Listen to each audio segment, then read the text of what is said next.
നമസ്കാരം. പശ്ചിമ ബംഗാൾ രാഷ്ട്രീയത്തിൽ അധികാരം മാറിയതോടെ അപ്രതീക്ഷിതമായ മാറ്റങ്ങൾക്കാണ് സംസ്ഥാനം സാക്ഷ്യം വഹിക്കുന്നത്.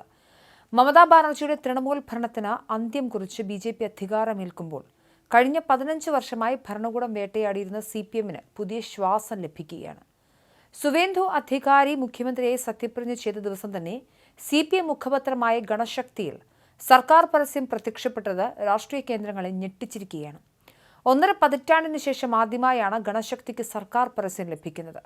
പ്രധാനമന്ത്രി നരേന്ദ്രമോദിയുടെയും മുഖ്യമന്ത്രി സുവേന്ദു അധികാരിയുടെയും ചിത്രങ്ങൾ സഹിതം സത്യപ്രതിജ്ഞാ ചടങ്ങിലേക്ക് ക്ഷണിച്ചുകൊണ്ടുള്ള മുഴുവൻ പേജ് പരസ്യമാണ് പത്രത്തിൽ വന്നത്. 2011 മമത അധികാരമേറ്റത് മുതൽ ഗണശക്തിയെ സർക്കാർ പരസ്യങ്ങളിൽ നിന്നും പൂർണ്ണമായി ഒഴിവാക്കിയിരുന്നു. ഇതിനെതിരെ CPM നിയമപോരാട്ടം നടത്തിയെങ്കിലും ഫലം കണ്ടിരുന്നില്ല. പത്രത്തെ സാമ്പത്തികമായി തകർക്കുക എന്ന ലക്ഷ്യത്തോടെ മമതാ സർക്കാർ സ്വീകരിച്ച നിലപാടുകൾക്ക് പുതിയ BJP സർക്കാർ അന്ത്യം കുറിച്ചതോടെ കടുത്ത സാമ്പത്തിക പ്രതിസന്ധിയിലായിരുന്ന CPM പ്രസിദ്ധീകരണങ്ങൾക്ക് ഇത് വലിയ ആശ്വാസമായി മാറുകയാണ്. പരസ്യത്തിന് പിന്നാലെ മറ്റൊരു വലിയ രാഷ്ട്രീയ നേട്ടം കൂടി CPM-നെ തേടിയെത്തിയിട്ടുണ്ട്.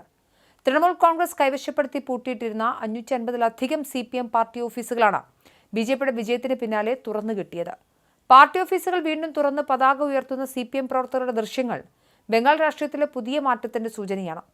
ജനാധിപത്യ രാജ്യത്ത് ഒരു പാർട്ടിക്ക് അതിന്റെ ഓഫീസ് പോലും തുറക്കാൻ കഴിയാത്ത സാഹചര്യം സൃഷ്ടിച്ച മമതയുടെ ശൈലിയിൽ നിന്നും പുതിയ സർക്കാർ മാറിയതിനെ CPM സംസ്ഥാന സെക്രട്ടറി മുഹമ്മദ് സലീം സ്വാഗതം ചെയ്തു.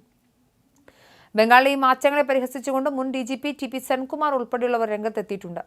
15 വർഷം തൃണമൂൽ പൂട്ടിവെച്ച ഓഫീസുകൾ തുറക്കാൻ BJP വരേണ്ടി വന്നുവെന്നും എന്നിട്ടും BJP-യെ ഫാസിസ്റ്റ് എന്ന് വിളിക്കുന്നതിലെ വൈരുദ്ധ്യമാണ് അദ്ദേഹം ചൂണ്ടിക്കാട്ടുന്നത്. ഇന്ത്യ അലയൻസിന്റെ ഭാഗമായി ഇതര സംസ്ഥാനങ്ങളിൽ തൃണമൂലിനെ പിന്തുണയ്ക്കുന്ന CPM-ന് ബംഗാളിൽ പ്രവർത്തന സ്വാതന്ത്ര്യം ലഭിക്കാൻ BJP ഭരണത്തിൽ വരേണ്ടി വന്നു എന്നത് രാഷ്ട്രീയ വിരോധാഭാസമായി വിലയിരുത്തപ്പെടുന്നുണ്ട്.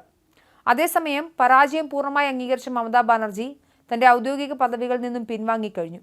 സോഷ്യൽ മീഡിയ പ്ലാറ്റ്ഫോമായ എക്സിലെ ബയോയിൽ നിന്നും ബംഗാൾ മുഖ്യമന്ത്രി എന്ന പദവി അവർ നീക്കം ചെയ്തു. പകരം തൃണമൂൽ കോൺഗ്രസ് സ്ഥാപക എന്ന മാത്രമാണ് രേഖപ്പെടുത്തിയിരിക്കുന്നത്. മുൻ മുഖ്യമന്ത്രി എന്ന് ചേർക്കാൻ പോലും അവർ തയ്യാറായിട്ടില്ല.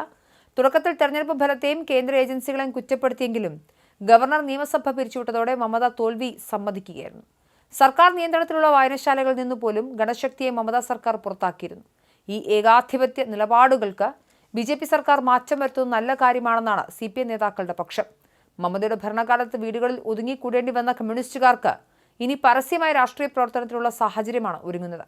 ബംഗാളിലെ രാഷ്ട്രീയ ശത്രുതയിൽ മമതയെ വീഴ്ത്താൻ BJP സ്വീകരിച്ച തന്ത്രങ്ങൾ പരോക്ഷമായി CPM-നും ഗുണകരമായി മാറുകയാണ്. BJP ഭരണത്തിൽ ഇടതുപക്ഷത്തിന് ലഭിക്കുന്ന ഈ നല്ല കാലം ദേശീയതലത്തിൽ ചർച്ചയായിട്ടുണ്ട്. ഫാസിസത്തിനെതിരെയുള്ള പോരാട്ടം എന്ന് പറയുന്ന CPM ബംഗാളിൽ തങ്ങളുടെ നിലനിൽപ്പിനായി BJP സർക്കാരിന്റെ ജനാധിപത്യപരമായ നീക്കങ്ങളെ ആശ്രയിക്കേണ്ടി വരുന്നത് രാഷ്ട്രീയ ശത്രുക്കൾ എന്തായാലും ആയുധമാക്കുന്നുണ്ട്.